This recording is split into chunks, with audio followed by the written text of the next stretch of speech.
Just a quick reminder, schizophrenia is a chronic psychosis that affects the development of the nervous system, characterized by a severe mental disorder altering perception or contact with reality. Now let's talk about the therapeutic management of schizophrenia. According to the World Health Organization, schizophrenia ranks among the top 10 most disabling illnesses, especially among young people. That's bad.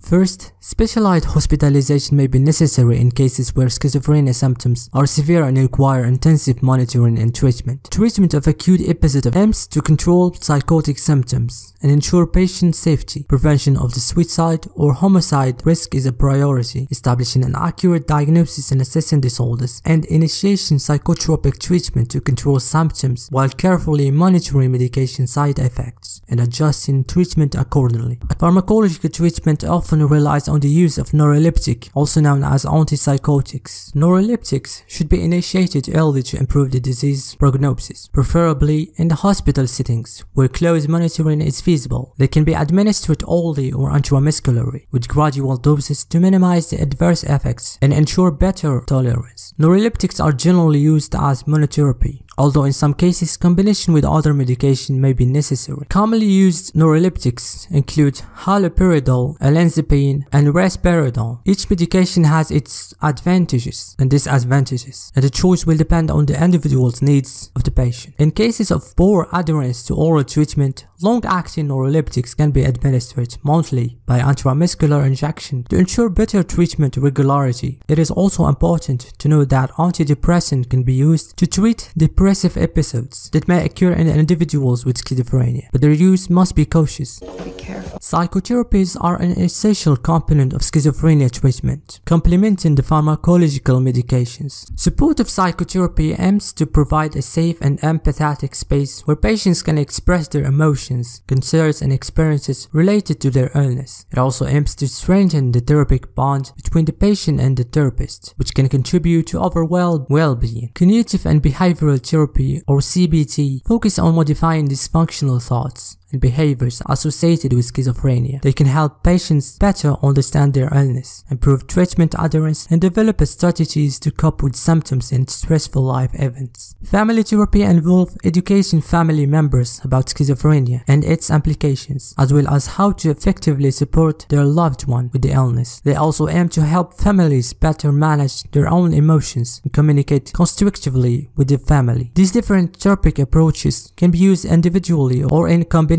depending on the specific needs of the patient and their clinical situation. Thank you for watching, and I'll see you in the next one.